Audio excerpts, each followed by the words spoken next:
तो साथियों, जैसा कि आप सभी जानते हैं, बाप बड़ा ने भैया सबसे बड़ा रुपया। और इसीलिए आरएस मुख्य परीक्षा की इस तैयारी में आप सभी भी की मदद करने के लिए पेपर 1 के जो वर्ल्ड इकोनॉमी वाला हिस्सा है, वैश्विक अर्थव्यवस्था वाला हिस्सा है, उसमें हम चर्चा की शुरुआत करेंगे।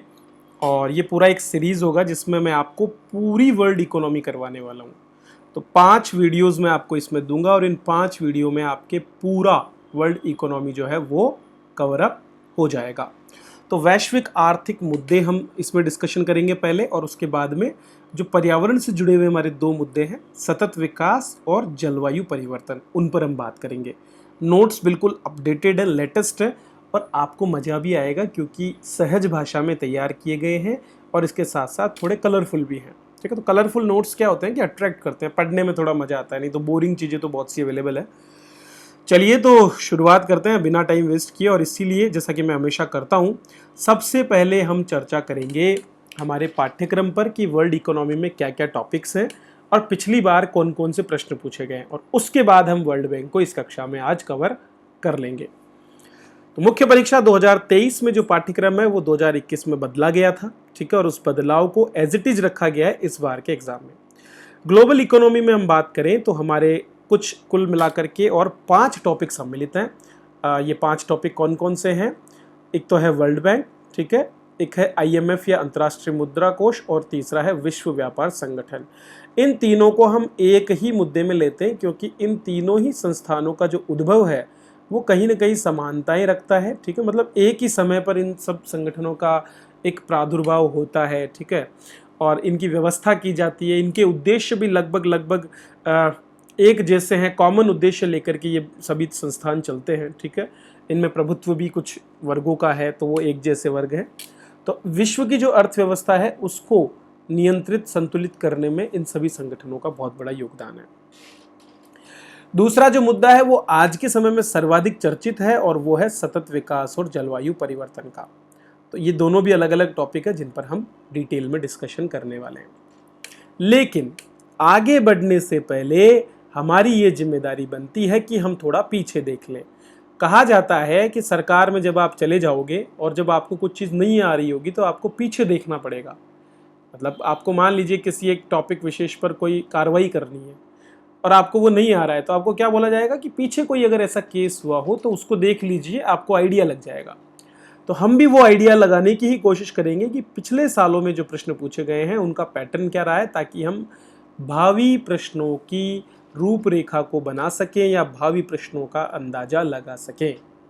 तो शुरुआत RAS 2021 के प्रश्नों के साथ में। RAS 2021 में कुल मिलाकर के 7 अंकों के प्रश्न आपके इस टॉपिक से पूछे गए हैं, इस यूनिट से पूछे गए हैं, जो है सतत विकास और विश्व बैंक की एक कार्य योजना से जुड़ा हुआ प्रश्न। जहां सतत विकास का प्रश्न आपके राजस्थान इकोनॉमी से भी कवर होता है क्योंकि उसमें चैप्टर 11 स्ट्रीट आपका सतत विकास से जुड़ा हुआ है, वहीं पर विश्व बैंक समूह की जो जलवायु परिवर्तन की योजना है ये आपके दोनों टॉपिक से जुड़ा हुआ है।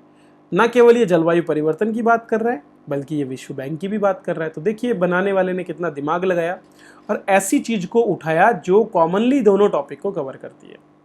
और इसको हम रखते हैं एक कैटेगरी में जिसको बोलते हैं करंट अफेयर्स, क्योंकि ये रिपोर्ट प्रकाशित हुई थी जून 2021 में और आपका एग्ज़ाम हुआ था मार्च 2022 में।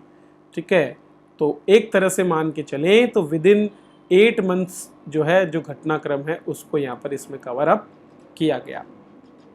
तो यहाँ से हमें ये तो पता चल रहा है कि रिसेंट ट्रेंड में चीज़ों को करंट अफेयर से जोड़ा जा रहा है। RAS 2018 में विश्व बैंक की जो व्यावसायिक सुगमता वाली रिपोर्ट है उससे प्रश्न पूछा गया और ये भी निश्चित रूप से करंट अफेयर्स से ही रिलेटेड था। अब यहाँ से आपको एक और बात समझ में आनी चाहिए कि ये जो प्रश्न पूछा गया ये भी विश्व बैंक और ये भी विश्व बैंक, तो यहाँ लगातार 2018 और 21 में विश्व बैंक को महत्व दिया गया है। तो हो सकता है कि इस बार विश्व बैंक से ना पूछ करके IMF, WTO या फिर बाकी चीज़ों से पूछे जाए। खैर कुछ भी हो सकता है, लेकिन हम कोई संभावना नहीं छोड़ेंगे और हम हर टॉपिक को पूरा कवर करेंगे। RAS 2016 का जो मेन एग्जाम, 2 एग्जाम हुए थे यहाँ पर, एक हुआ था आपका मार्च 17 में, एक हुआ था दिसंबर 17 में, ठीक है।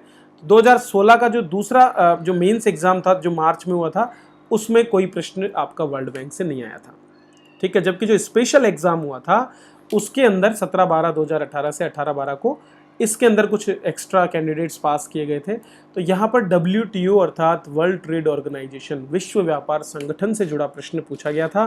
जो एग्रीकल्चर अकॉर्ड या जो समझौता WTO ने किया है, WTO ने सेवा से लेकर के कृषि, व्यापार, बौद्धिक संपदा अधिकार, इन सभी पर जो है बहुत से समझौते किए हैं, उन पर हम चर्चा करेंगे।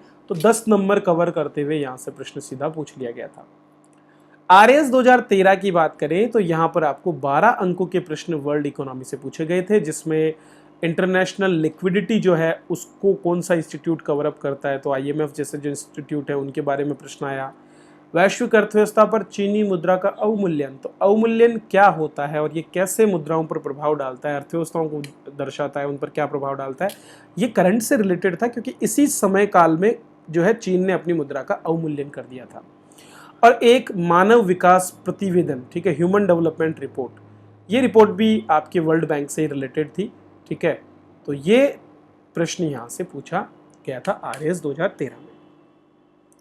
तो आपको ये तो अंदाजा लग गया कि कहीं ना कहीं वर्ल्ड इकोनॉमी से आने वाले प्रश्न करंट अफेयर्स से रिलेटेड होते हैं, ऐसी संभावना हो सकती है, लेकिन स्टैटिक पोर्शन से भी प्रश्न पूछे जाते हैं।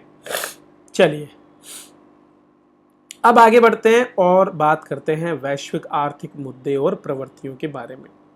ये आपका टॉपिक है जिसमें 3 चीजें सम्मिलित है। पहला है वर्ल्ड बैंक, ठीक है, दूसरा है IMF और तीसरा है WTO। खैर, जो टॉपिक मैं आपको यहाँ दिखा रहा हूँ वो स्ट्रेट आपके सिलेबस में नहीं है, लेकिन ये उस पृष्ठभूमि का निर्माण करता है जिसके आधार पर ये तीनों संस्थान अस्तित्व में आए हैं।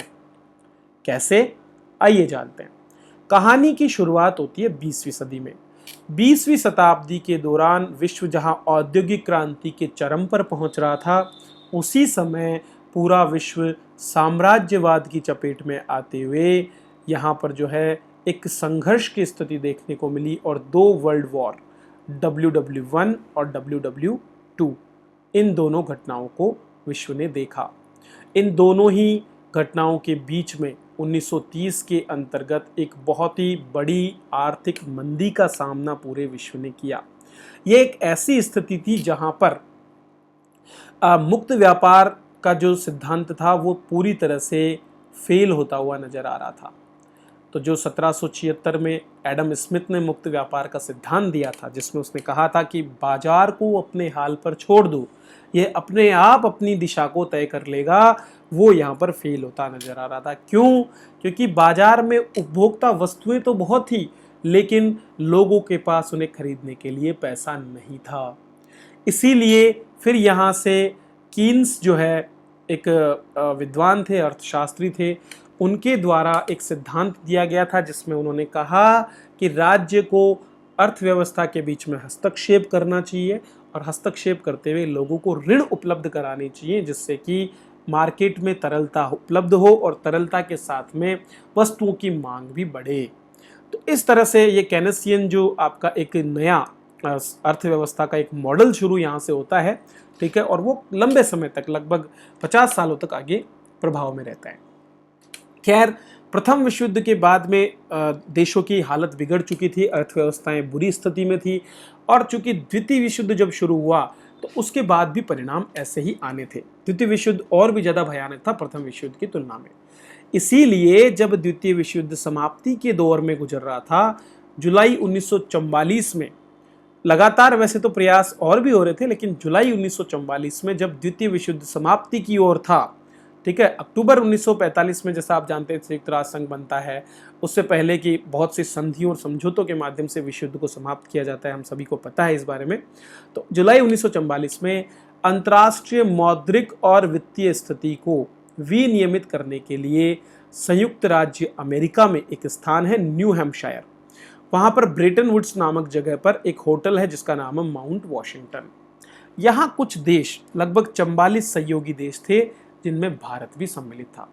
भले ही भारत गुलाम था, लेकिन ब्रिटिश सरकार जो है वहाँ पर भारत को रिप्रेजेंट करती थी। तो 44 सहयोगी देशों के प्रतिनिधि एकत्रित हुए, ये चर्चा कर रहे थे अंतर्राष्ट्रीय मौद्रिक और वित्तीय स्थिति पर। दोस्तों, मौद्रिक और वित्तीय ये दोनों शब्दों में थोड़ा सा अंतर है। मौद्रिक मोनेटाइज से रिलेटेड है, जबकि वित्त जो है ये फाइनेंस से संबंधित है, और मुद्रा जो है ये वित्त का ही एक हिस्सा है। तो वित्त दरअसल एक बड़ी आप इसको टर्म मान सकते हैं, एक व्यापक अर्थों में मान सकते हैं, जबकि मुद्रा जो है वो थोड़ा छोटे अर्थों में। तो दोनों ही चीज़ों को, कि मुद्रा का जो प्रवाह है, क्योंकि अलग अलग देश अलग अलग मुद्राएं जारी करते हैं, ठीक है, तो उसमें कैसे हमें तालमेल बिठाना है, और वित्तीय स्थिति मतलब फाइनेंशियली कितने स्ट्रॉन्ग हैं संस्थान, बैंक हो गए या फिर जो भी केंद्रीय बैंक हो गए, उनकी क्या स्थिति है, वो कैसे मजबूत की जा सकती है, आने वाले समय में लोगों को वित्त कहाँ से प्राप्त होगा, इन सभी चीज़ों को लेकर के ये चर्चा कर रहे थे। और इसको कहा जाता है संयुक्त राष्ट्र मौद्रिक और वित्तीय सम्मेलन। ब्रेटन वुड्स सम्मेलन के पीछे मौलिक विचार था खुले बाजार की धारणा।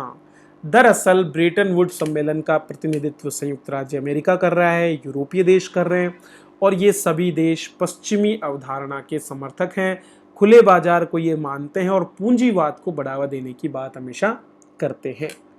तो ये चाहते थे कि मार्केट में अब चूंकि जैसे ही युद्ध खत्म होगा तो वापस से सभी देश अपनी अर्थव्यवस्थाओं को बनाएंगे, तो वो किस ओर जाते हैं, क्या वो समाजवादी अवधारणाओं को अपनाएंगे या वे पूंजीवाद की तरह हमारे साथ में चलने वाले होंगे। तो इसीलिए उन सबको अपनी ओर आकर्षित करने के लिए भी ब्रेटन वुड्स सम्मेलन को आयोजित यहाँ पर किया गया था। ठीक है, तो जैसा मैंने आपको बताया, युद्ध के बाद दुनिया में स्थिति बिगड़े ना, लोगों जो भी देश हैं उनको वापस से अपने आप को स्थापित करने के लिए, सहयोग और विकास बढ़ाने के लिए इस सम्मेलन को आयोजित किया गया था। ठीक है, ये आपको चित्र दिख रहा होगा, treaty series number 21 1946, article of agreement. ठीक है, किस किस के लिए, IMF के लिए और international bank for reconstruction and development. Reconstruction होता है पुनर्निर्माण और डेवलपमेंट होता है विकास। तो पुनर्निर्माण और विकास के लिए एक अंतर्राष्ट्रीय बैंक जिसको हम IBRD बोलते हैं, ठीक है, जो बाद में चल करके विश्व बैंक बनता है, उसकी, और इंटरनेशनल मॉनेटरी फंड अंतर्राष्ट्रीय मौद्रिक कोष जो है उसकी स्थापना करने के लिए ये एक सहयोग यहाँ पर किया जा रहा था वॉशिंगटन में। क्लियर है? इसके परिणाम क्या हुए? ब्रेटन वुड्स सम्मेलन में चर्चा होने के बाद में 3 परिणाम हमारे सामने आते हैं, जिनमें से 2 को सफल माना जाता है और 1 को असफल। मतलब 3 मुद्दों पर चर्चा हुई, 2 मुद्दे तुरंत काम में आ गए, अमल में लाए गए और उनसे 2 संस्थानों की स्थापना हुई। तीसरा मुद्दा असफल हो गया, ठीक है, लेकिन आगे चल करके वो मुद्दा अस्तित्व में आ गया। पहला था IBRD, international bank for reconstruction and development, जिसको हम विश्व बैंक के नाम से जानते हैं। IBRD जो है इसको बनाया गया, उद्देश्य क्या था कि जैसे ही द्वितीय विश्व युद्ध की समाप्ति होगी, जो नुकसान भौतिक अवसंरचना को, सामाजिक अवसंरचना को हुआ है, उसके लिए वित्त की व्यवस्था, ऋण की व्यवस्था करने का काम ये संस्थान करेगा। क्योंकि भैया अमेरिका जैसे देशों पर तो युद्ध का कोई प्रभाव था नहीं, क्योंकि युद्ध अमेरिका की धरती पर लड़ा ही नहीं गया, युद्ध लड़ा गया था यूरोप की धरती पर और भारत और जो बाकी एशियाई देश हैं उनकी धरती पर। तो जो एशियाई और यूरोपीय देश थे उनमें नुकसान ज़्यादा था, इनको वापस से मजबूत करना था, इन सभी को जो है मदद करनी थी, इसके लिए IBRD की स्थापना की गई। मदद क्या करनी थी? ऋण देकर के अपनी जो विचारधारा है उसकी ओर लेना था, मूल उद्देश्य ये था। ठीक है, दूसरा इंटरनेशनल मॉनेटरी फंड, ताकि विनिमय दरें जो देशों के बीच में है और जो वित्तीय प्रवाह है, पैसे का फाइनेंशियली जो भी प्रवाह है, ताकि देशों की जो अर्थव्यवस्थाएं वो स्टेबल रहे।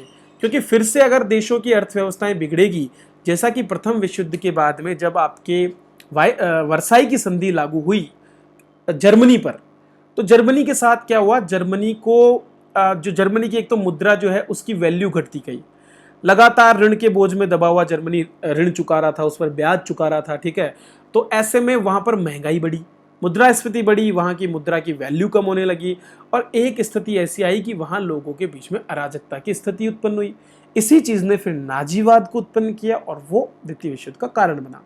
तो ये नहीं चाहते थे कि वो स्थिति वापस से आए, मतलब जो भी देश है, अगर मान लीजिए किसी देश की माली हालत बिगड़ती है तो उसको किसी भी तरीके से लिक्विडिटी या तरलता प्रदान करते हुए वहां पर जो है उसको स्थिर बनाए रखने का काम हम करेंगे, ऐसा इन्होंने इसमें निर्धारित किया।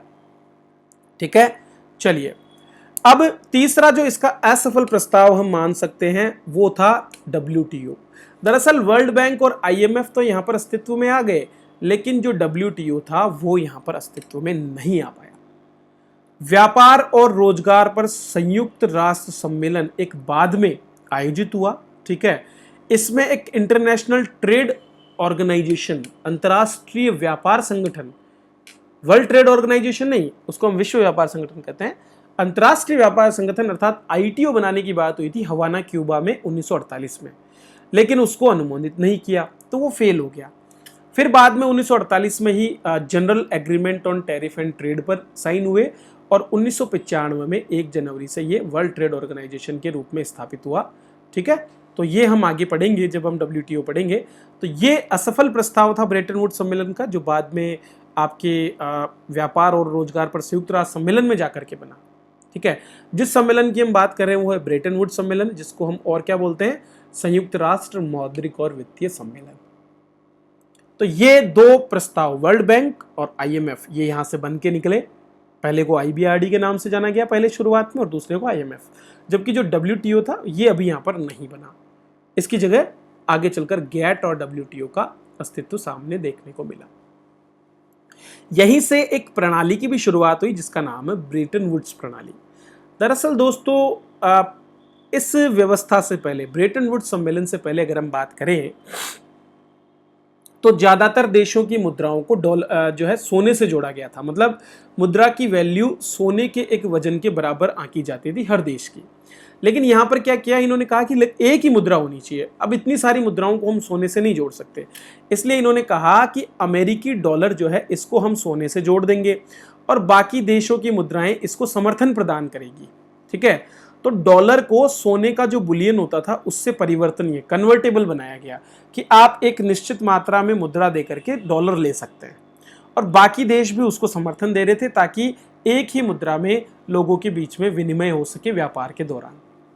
ठीक है, तो सभी देशों ने जो ब्रेटन वुड प्रणाली के अंतर्गत थे उन्होंने कहा कि हम जो है अपनी मुद्रा को इसके साथ में जोड़ेंगे, अमेरिकी डॉलर के साथ, और अमेरिकी डॉलर जुड़ा रहेगा स्वर्ण के साथ में। इस तरह से हमारे पास एक मानक मुद्रा का प्रचलन यहां पर रहेगा।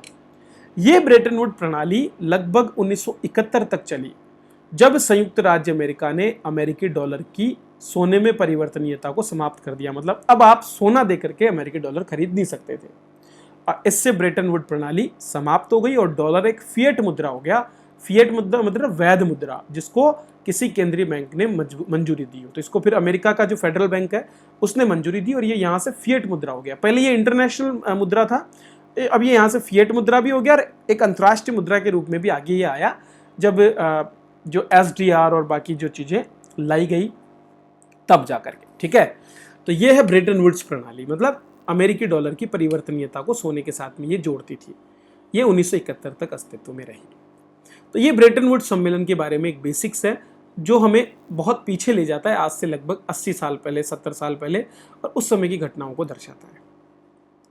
चलिए अब इसके उत्पादों पर चर्चा कर लेते हैं, जिनमें से पहला है वर्ल्ड बैंक। इसीलिए ये तीनों संस्थान आपके सिलेबस में, क्योंकि इन तीनों का प्रादुर्भाव एक साथ, एक संस्थान जो कि ऋण देने के लिए बनाया गया, एक संस्थान इंटरनेशनल मॉनेटरी फंड उस समय के देशों की वित्तीय स्थिरता के लिए बनाया गया, और एक संस्थान को खुले व्यापार को बढ़ावा देने के लिए वर्ल्ड ट्रेड ऑर्गेनाइजेशन के रूप में बनाया गया।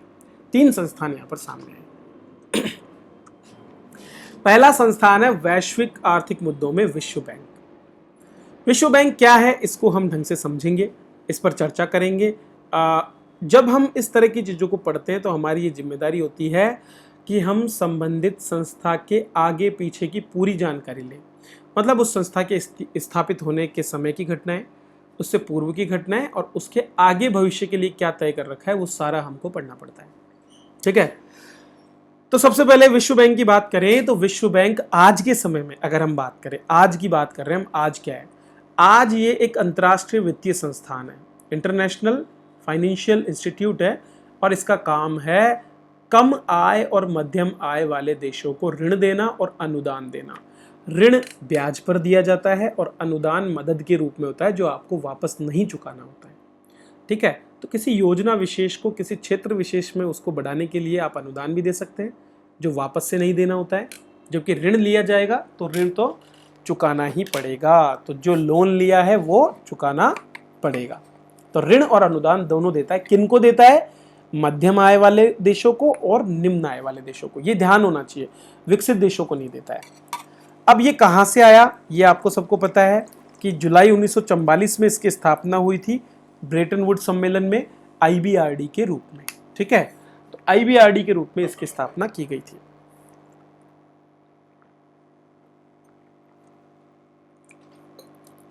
इसका नाम जैसा मैंने बताया, ये दरअसल आगे चल करके विश्व बैंक के 2 संस्थानों को मिलाकर के बनाया गया है। एक संस्थान है आपका IBRD, international bank for reconstruction and development, और दूसरा संस्थान है IDA, ठीक है, इंटरनेशनल डेवलपमेंट एसोसिएशन। विश्व बैंक इन दोनों के नाम से जाना जाता है, IBRD प्लस IDA, यह है विश्व बैंक। जबकि एक आता है वर्ल्ड बैंक ग्रुप, विश्व बैंक समूह। विश्व बैंक समूह में 5 संस्थान हैं, अभी आगे बताऊंगा वो 5 संस्थान कौन है। लेकिन जो केवल विश्व बैंक नाम है ये भी अकेला नहीं है। पहले IBRD जो शुरुआत में स्थापित हुआ था, और फिर एक और स्थापित किया गया IDA, ताकि विकासशील देशों को और गरीब देशों को, गरीब से गरीब देशों को भी ऋण दिया जा सके। आगे हम इस पर बात करेंगे। तो IDA और IBRD दोनों मिलकर के बनाते हैं वर्ल्ड बैंक। लक्ष्य जैसा मैंने बताया, गरीबी कम करने में मदद करने के लिए ऋण देना। अब गरीबी कम करने का मतलब ये नहीं है कि सीधा ही गरीबों को पैसा बांट दिया जाए, नहीं। इसका तात्पर्य यह है कि उन देशों में अवसंरचनात्मक विकास किए जाए, विकास से जुड़ी गतिविधियों का फंडिंग किया जाए ताकि लोगों को रोजगार मिल सके और लोगों के पास आय के साधन उपलब्ध हो सके। तो ये ऋण इसलिए दिए जाते हैं। दूसरा, वर्तमान समय में इसका काम है सतत विकास लक्ष्य, जो सस्टेनेबल डेवलपमेंट गोल्स हमारे हैं आज के समय में, जिन पर बहुत चर्चा होती है, SDG गोल्स जिनको हम कहते हैं, उनको प्राप्त करने के साथ साथ पर्यावरण और समाज में सुरक्षा की व्यवस्था करना, ये भी इसका काम है। ठीक है, ये एक संधि पर आधारित है जिसको बोलते हैं ब्रेटन वुड्स संधि। ठीक है, ये क्या है? एक प्रकार का अंतर्राष्ट्रीय मौद्रिक वित्तीय संगठन है। इसके अध्यक्ष कौन है? अजय बंगा। अभी हाल ही में जो है इनको बनाया गया है। दरअसल विश्व बैंक का अध्यक्ष किसी भी अमेरिकी व्यक्ति को ही नियुक्त किया जाता है, और अजय बंगा एक भारतीय अमेरिकी व्यक्ति हैं। 2 जून 2023 को इनको अध्यक्ष नियुक्त किया गया है। अंशुला कांत MD और चीफ फाइनेंशियल ऑफिसर हैं, और इंदरमित गिल मुख्य अर्थशास्त्री हैं इस संस्थान के। तीनों ही लगभग भारतीय मूल के लोग हैं, आप देख सकते हैं। इतिहास की मैं बात कर चुका हूं आपसे कि विश्व बैंक जुलाई 1944 में आया अस्तित्व में। ठीक है, किसके साथ में? ब्रेटन वुड्स सम्मेलन के साथ में, IMF से 1 साल पहले। IMF आएगा आपका दिसंबर 45 में। ठीक है, IMF दिसंबर 45 में आएगा और ये जुलाई 1944 में आया। ठीक है, ये अंतर ध्यान रखना। तो पहले वर्ल्ड बैंक आया, फिर IMF आएगा। विश्व बैंक का मिशन क्या है? सीधा पूछ लेगा 2 नंबर का सवाल। तो विश्व बैंक का मिशन, पहला मिशन है वैश्विक आबादी में गरीबी में रहने वाली जो आबादी की हिस्सेदारी है वो 3% करना, मतलब 100 में से 3 लोगों तक लाना गरीबों की संख्या को। और दूसरा, हर देश का जो सबसे गरीब, सबसे लीस्ट पॉवर्टी जिसके पास है, ऐसे 40% लोग जो हैं उनको लेना, उनकी आय बढ़ाना और उनको भी बराबरी के हिस्से पर लेकर आना। ठीक है, तो ये विश्व बैंक के 2 मिशन हैं। क्या क्या है? एक तो 3% तक गरीबी को कम करना पूरे विश्व में, अत्यधिक आबादी, गरीबी में रहने वाली आबादी को, और हर एक देश की जो सबसे कम 40% जनसंख्या है, सबसे कम आय वाली, उसको आय बढ़ाने का प्रयास करना। वर्ल्ड बैंक ग्रुप की जब हम बात करते हैं तो 5 संस्थान हमारे सामने आते हैं। IBRD पहला संस्थान, IDA दूसरा संस्थान, IFC इंटरनेशनल फाइनेंस कॉरपोरेशन तीसरा संस्थान, मल्टीलेटरल इन्वेस्टमेंट गारंटी एजेंसी चौथा संस्थान, और ICSID, ठीक है, निवेश विवादों के निपटान हेतु अंतर्राष्ट्रीय केंद्र। ठीक है, तो इन्वेस्टमेंट से रिलेटेड जितने भी डिस्प्यूट्स हैं उनके निपटान करने के लिए, सेटलमेंट के लिए एक centre, international centre for settlement of investment dispute. इनमें से दो संस्थान काम करते हैं सरकार के साथ। आईबीआरडी काम करता है मध्यम आय वाले देशों की सरकार के साथ में, उनकी सॉवरेन गारंटी के आधार पर ऋण देता है, जबकि 1960 में स्थापित होने वाला आईडीए काम करता है निम्न आय के साथ में।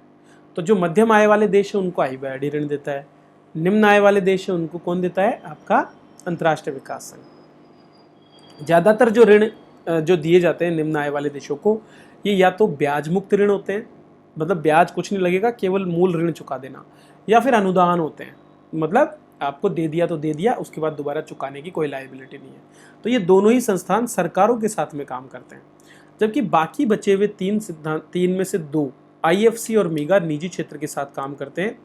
आईएफसी 1956 में स्थापित हुआ था और इसका काम है बिना सॉवरेन गारंटी के निजी क्षेत्र को, मतलब कोई बड़ी कंपनियां जो निजी क्षेत्र में काम कर रही है उनको ऋण देना, जबकि मिगा एक तरह की आपके निवेश को सुरक्षा देने वाली एजेंसी है।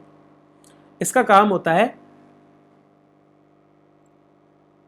जो भी बड़े लोन लिए जाएं किसी भी निजी संस्थान के द्वारा, उनके खिलाफ जोखिम को कवर करना, ठीक है, मिगा का काम है।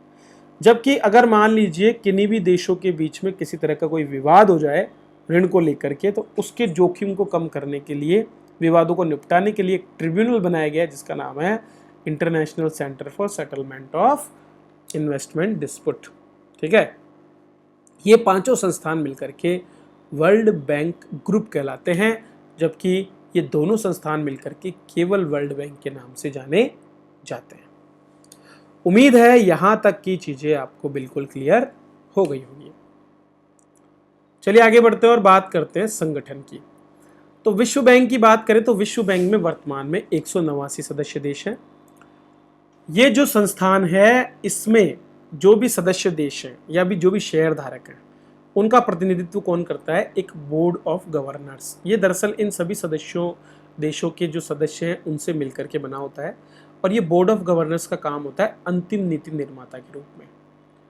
ये जो बोर्ड ऑफ गवर्नर है, इसमें पूरे के पूरे 189 देशों से एक एक प्रतिनिधि तो होता है गवर्नर के रूप में, और एक एक प्रतिनिधि होता है वैकल्पिक गवर्नर के रूप में, जो जब मूल गवर्नर नहीं आए तो वो काम करेगा, ठीक है। तो गवर्नर ज़्यादातर हमारे रिजर्व बैंक का गवर्नर होता है, या फिर सेंट्रल बैंक जो भी है उसका गवर्नर होगा, ठीक है। सॉरी, जो मूल गवर्नर होता है वो वित्त मंत्री होता है, जो हमारा वित्त मंत्री है उसको बोलते हैं, जबकि जो रिजर्व बैंक का हमारा गवर्नर है या केंद्रीय बैंक का गवर्नर है वो अल्टरनेटिव गवर्नर होता है, वैकल्पिक गवर्नर, क्योंकि सरकार को प्रेजेंट तो वित्त मंत्री करेंगे ना, तो कोई भी वित्त मंत्री या विकास मंत्री को गवर्नर सदस्य देश के रूप में बनाया जाता है, और उसकी जगह पर काम करने के लिए कभी जब वो नहीं आए तो वैकल्पिक गवर्नर होता है केंद्रीय बैंक का गवर्नर। जैसे हमारे यहाँ पर आरबीआई के गवर्नर कौन है? शक्तिकांत दास, तो वो हैं। और वित्त मंत्री जो हमारी निर्मला सीतारमण है वो अभी वर्तमान में विश्व बैंक की गवर्नर है, ठीक है। ये एक बार विश्व बैंक समूह और अंतर्राष्ट्रीय मुद्रा कोष के गवर्नर बोर्ड की बैठक में मिलते हैं, तो एक विशेष बैठक आयोजित की जाती है, उसमें ये सब मिलते हैं। अगर बात करें विश्व बैंक में मतदान की शक्ति की, मतलब कि अलग अलग देशों को कितना हिस्सा मिला हुआ है, तो आप यहाँ पर देख सकते हैं अलग अलग देशों के बारे में बिल्कुल क्लियरली। सर्वाधिक अमेरिका के पास में हिस्सा है 15.85% के करीब। चीन दूसरे नंबर पे आता है, ठीक है, सॉरी, जापान दूसरे नंबर पे आता है 6.84%, चीन तीसरे नंबर पे आता है, जर्मनी चौथे, यूनाइटेड किंगडम पाँचवें, फ्रांस छठे और भारत सातवें। भारत 2.91% हिस्सा अपना रखता है विश्व बैंक में वोटिंग पावर्स में, ठीक है। ये भी आपको ध्यान यहाँ पर रखना है। संगठन समझ में आ गया।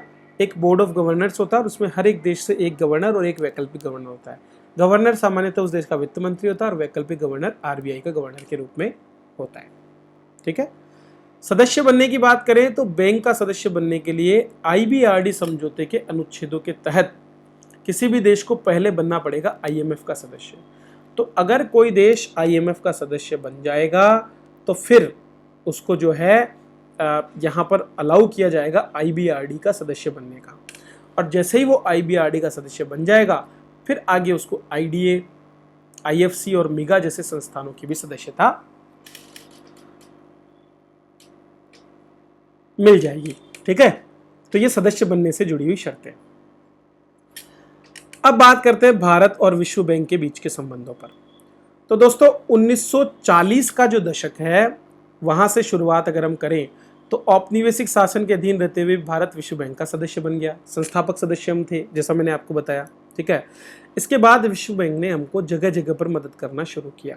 जैसे कि 1947 में जब हम आज़ाद हुए उसके बाद हमने रेलवे को डेवलप करने के लिए पहली बार ऋण लिया। तो भारत का पहला ऋण जो था ना वो रेलवे के लिए था। इसके बाद पहली पंचवर्षीय योजना में आप जानते हैं तीव्र औद्योगिक विकास की बात की गई जवाहरलाल नेहरू जी के द्वारा, और 1950 के दशक में इन्होंने पहली बार विश्व बैंक के साथ में बिजली संयंत्र और इस्पात उद्योग की स्थापना के लिए ऋण लेने की बात कही। ये ऋण आपके कुछ संस्थानों जैसे कि बिजली संयंत्र, इस्पात उद्योग, इन सभी के लिए लिया गया। इनमें Bokaro, Durgapur, Tata iron and steel company, ये सारे सम्मिलित हैं। ठीक है, और इन उद्योगों को हम क्या कहते हैं, आधुनिक भारत के मंदिर, क्योंकि इन ये नहीं आते तो मान के चलिए कि देश का आर्थिक विकास अभी इस स्तर पर नहीं होता। ठीक है, विश्व बैंक ने आगे चल करके कलकत्ता और मद्रास के जो बंदरगाह हैं उनको डेवलप करने में मदद की, और एयर इंडिया को भी अपने बेड़े का विस्तार करने में अपनी तरफ से मदद यहाँ पर की। फिर इसके बाद 1960 में जब सूखा पड़ा तो खाद्यान्न संकट से बचने के लिए विश्व बैंक के साथ मिलकर हरित क्रांति को लागू किया गया। 1970 में विश्व बैंक ने हाई यील्ड के बीज और जो उर्वरक हैं उनको मंजूरी प्रदान की, उनके लिए ऋण दिया। दूध का उत्पादन बढ़ाने के लिए अमूल जो है, जैसे अमूल जब आया था तो वो क्यों आ पाया, क्योंकि कहीं ना कहीं एक ऋण हमको मिला। ठीक है, और सहकारिता के रूप में हमने अमूल को स्थापित किया, और दुग्ध सहकारिता में ये ऑपरेशन फ्लड या सफ़ेद क्रांति के रूप में भी जाना जाता है। तो 1970 के दशक में ये घटना हुई। देखे जा रहे हो आप 40, 50, 60 और 70। 80 का दशक हम जानते हैं बहुत उथल पुथल का रहा। हमारे यहाँ पर जो है आपातकाल की स्थिति भी देखने को मिली, वैश्विक तेल संकट पैदा हो गया। ठीक है, खास करके पूरे देश में उच्च तरीके से इस ऊर्जा की मांग बढ़ रही थी। इसीलिए मुंबई हाई और कॉम्बो बेसिन में जो है तेल और गैस के खनन की सुविधा विकसित करने में और हाइड्रोकार्बन गोदावरी के डेल्टा में खोदने में भी विश्व बैंक ने मदद की। आगे चल करके इसने नावा शेवा बंदरगाह की स्थापना में मदद की, जो मालवाहक जहाजों का आज तक सबसे अनुकूलतम बंदरगाह माना जाता है। चलिए आगे देखते हैं। ठीक है, विश्व बैंक की बात करें तो 1990 का दशक भारत के लिए बहुत महत्वपूर्ण रहा, जब कुछ और क्षेत्रों में खासकर विद्युत और सड़क निर्माण जो है उसमें हमारे दो संस्थानों की स्थापना हुई, और दोनों को ही विश्व बैंक ने भरपूर लोन दिए। फिर बात करते हैं स्वास्थ्य की, तो कुष्ठ रोग का उन्मूलन, मोतियाबिंद अंधेपन को कम करना, पोलियो, पल्स पोलियो अभियान, टीकाकरण अभियान हमारे यहाँ चलाया गया, मलेरिया उन्मूलन अभियान और तपेदिक क्षय रोग को रोकने के लिए अभियान, इन सभी की फंडिंग भी WB अर्थात विश्व बैंक के द्वारा ही की गई थी। 2000 के दशक में शिक्षा के क्षेत्र में सामाजिक अवसंरचना के रूप में निवेश शुरू हुआ, और विश्व बैंक ने सर्व शिक्षा अभियान, आपने देखा होगा स्कूल चले हम, जब आप स्कूल में पढ़ रहे होंगे, सरकारी में अगर पढ़े हो तो आपने ये चीज़ वहाँ पर जरूर नोट की होगी।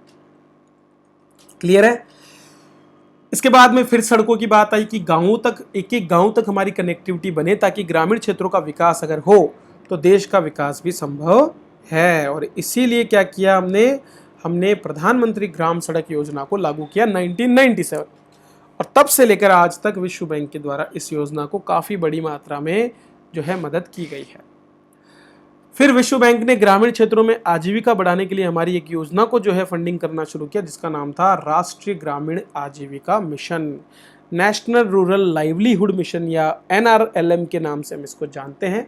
ठीक है, आज ये दीनदयाल उपाध्याय योजना के रूप में भी DLY के रूप में हम इसको जानते हैं। ठीक है, DUI। तो वो राष्ट्रीय ग्रामीण आजीविका मिशन यहाँ पर शुरू हुआ, जो हमारे बहुत से छोटे छोटे सेल्फ हेल्प ग्रुप्स हैं उनका विकास हुआ, और ग्रामीण क्षेत्रों में रोजगार की व्यवस्था हुई।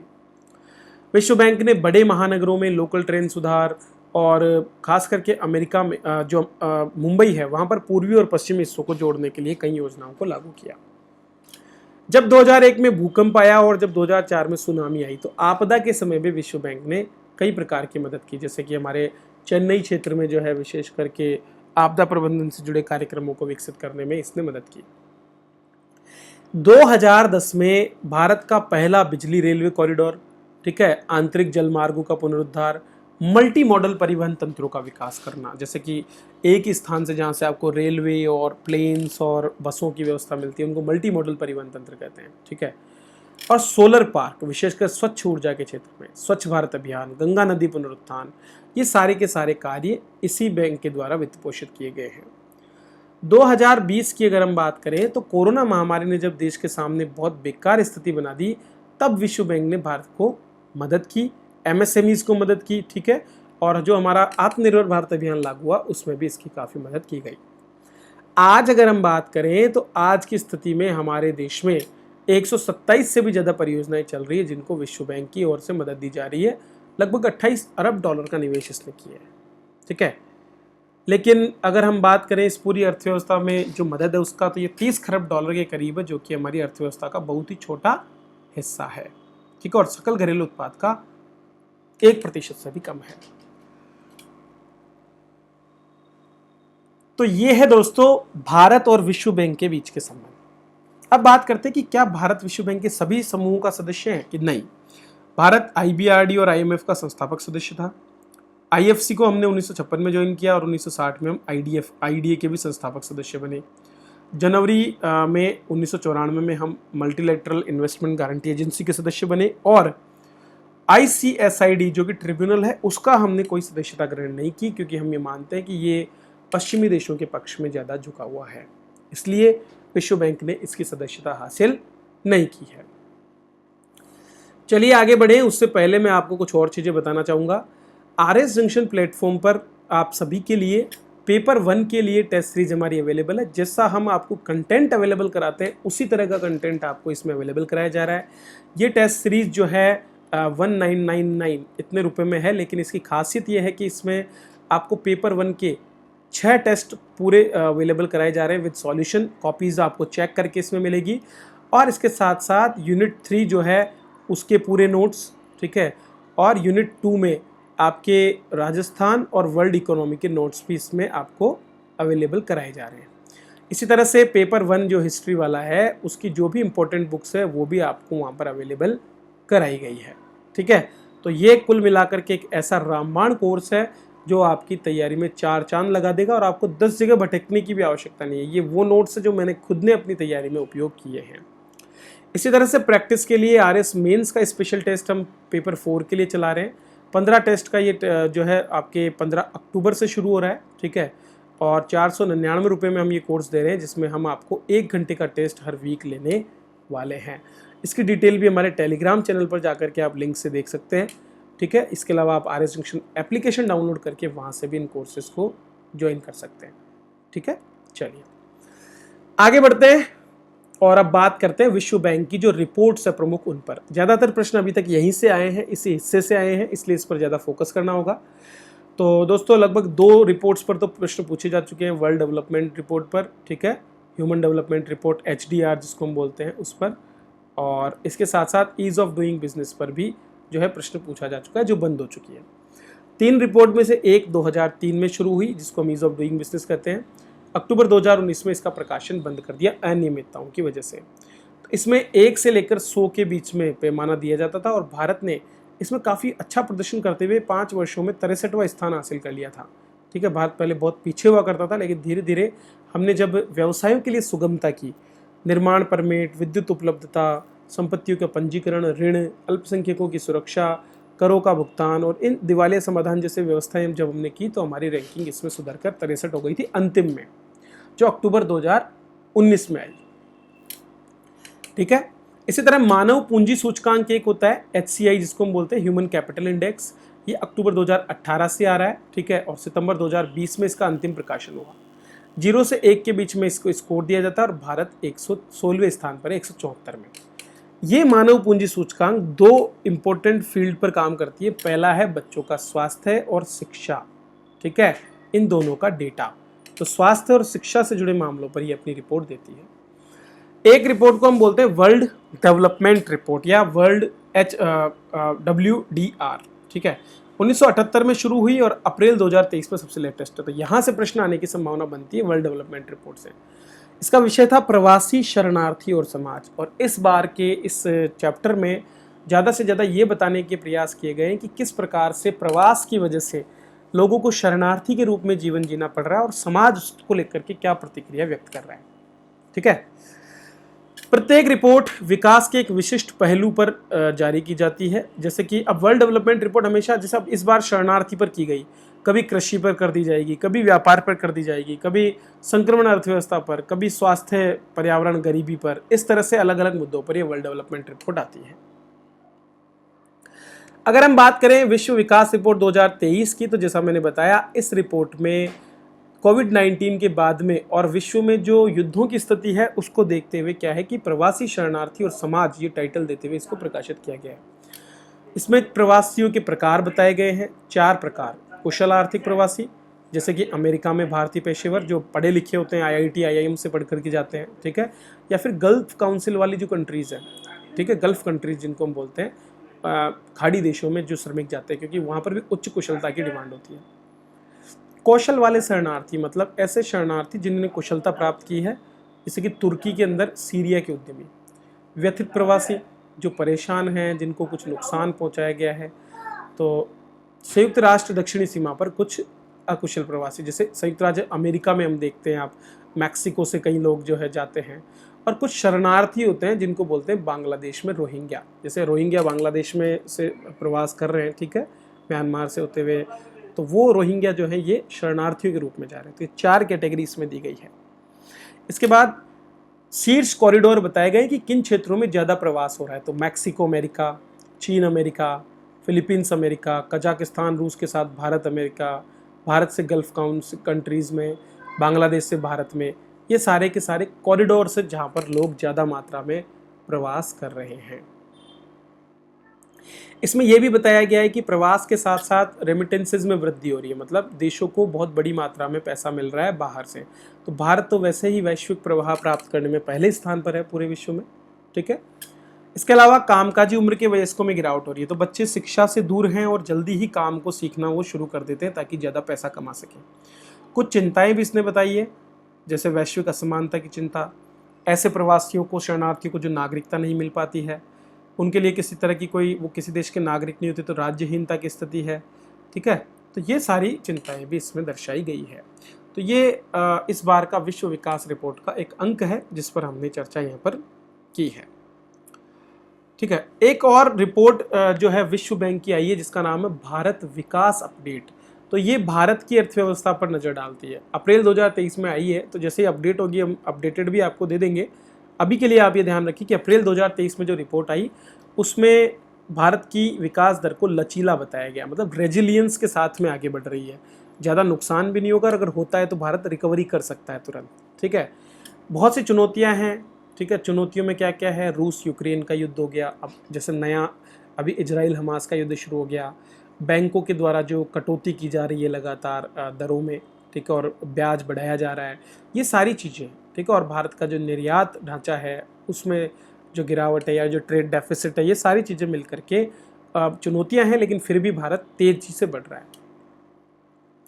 तो 6.9% रहने की अनुमान है 2022-23 में हमारी दर, जबकि 23-24 के लिए बताया गया है 6.6% से संशोधित होकर के 6.3। तो कम तो है लेकिन पूरे विश्व में सबसे ज़्यादा है। कारण बता दिया मैंने आपको, एक तो खपत धीमी है और दूसरा बाहरी परिस्थितियां चुनौतीपूर्ण है। भारतीय रिजर्व बैंक ने नीतिगत ब्याज दर को बढ़ाकर मुद्रास्फीति पर लगाम लगाने वाले उदार उपायों को भी वापस ले लिया है, तो ये भी कारण है। और केंद्र सरकार जो है 2023-24 में राजकोषीय घाटे को जीडीपी के 5.9% रखने के लक्ष्य पर काम कर रही है, तो वो भी हासिल हो जाएगा, ऐसा भी इस रिपोर्ट में बताया गया है। तो ये भारत विकास अपडेट के नाम से एक नई रिपोर्ट यहाँ पर है। चलिए अब विश्व बैंक की थोड़ी आलोचना भी कर लेते हैं, क्योंकि यहाँ से प्रश्न आने की पूरी संभावना है। इंपॉर्टेंस तो हमने देख ही लिया, क्या क्या इंपॉर्टेंस है, गरीब देशों को ऋण प्रदान करने से जुड़े हुए मामले, सतत विकास और जलवायु परिवर्तन से जुड़े मामलों को प्रोत्साहन देना, ठीक है, और बहुत सी चीज़ें हैं जिन पर हमने बात की। विश्व बैंक की आलोचना की जाती है। पहला मुद्दा है परियोजनाओं का अपर्याप्त मूल्यांकन, मतलब जिन परियोजनाओं को ऋण दिया जाता है उनका बिना मूल्यांकन किए, उनके प्रभावों का बिना आकलन किए ऐसा किया जा रहा है। तो इससे कई बार पर्यावरण पर और बाकी चीज़ों पर भी दुष्प्रभाव होते हैं। देशों को अपनी अर्थव्यवस्था के लिए संरचनात्मक समायोजन करना पड़ता है, मतलब ऋण तभी मिलेगा जब आपको विश्व बैंक की कुछ शर्तों को मानना पड़ेगा, और इन शर्तों को मानना कई बार बहुत रिजिड होता है, मतलब उस देश की इतनी क्षमता नहीं है तो भी उसको इनको मानना पड़ता है। अमेरिकी, यूरोपीय और जापान के पक्ष में मतदान की शक्ति गंभीर रूप से असंतुलित है। मैंने आपको दिखाया भी है कि इन तीनों देशों के पास में वोटिंग के सबसे ज़्यादा राइट है, ठीक है। आप देख सकते हैं कि 15 से 16% अमेरिका के पास, जापान के पास लगभग 7% और चीन के पास 5%। ठीक है, तो ये काफ़ी ज़्यादा मात्रा में ये असंतुलित है। इतने सारे सदस्य देश हैं लेकिन केवल बहुत कम देशों को मतदान अधिकार देना निश्चित रूप से भेदभाव की स्थिति है। सबसे बड़े शेयरधारक वोट पर हावी है, जिसका शेयर जितना ज़्यादा उतना बड़ा उसका वोट। तो ये चीज़ लोकतंत्र की चीज़ नहीं कही जा सकती, मतलब जो ज़्यादा पैसे वाला है वो ज़्यादा वोट दे सकता है, ये वाली बात नहीं होनी चाहिए ना। तो जैसे भारत ने ब्रिक्स जब बनाया गया तो ब्रिक्स में ये बात कही गई कि समान देशों के लिए, सभी के लिए समान वोट होंगे, सभी के लिए एक बराबर वोट की व्यवस्था उसमें की गई है, भले ही कितना भी आप अंशदान कीजिए। किए गए निवेशों पर सार्वजनिक प्रकटीकरण की कमी, तो ये पता नहीं चल पाता है कि जो पैसा आ रहा है वो कहाँ पर निवेश हुआ है, उसको किस तरीके से निवेशित किया गया है। सार्वजनिक प्रकटीकरण जब तक नहीं होगा तब तक ये नहीं पता चलेगा। इसके अलावा जो जीवाश्म ईंधन परियोजनाएं हैं और बांध जैसी परियोजनाओं का जो फंडिंग ये करता है, ये कहीं ना कहीं एसडीजी गोल्स को भी प्रभावित करता है। ठीक है, तो ये है दोस्तों विश्व बैंक के बारे में विस्तार पूर्वक जानकारी जो मैंने आपको दी है। इसके नोट्स आपको आरएस जंक्शन एप्लीकेशन पर ही हमारा एक फ्री कोर्स में बना रहा हूँ वर्ल्ड इकोनॉमी के नाम से, वहाँ पर आपको ये मिल जाएंगे। चलिए, तो आप तैयार कीजिए, याद कीजिए, अगर अच्छा लगा हो तो लाइक कीजिए, कमेंट कीजिए और इसी तरह बने रहिए। वीडियो देखने के लिए आप सभी का बहुत बहुत धन्यवाद।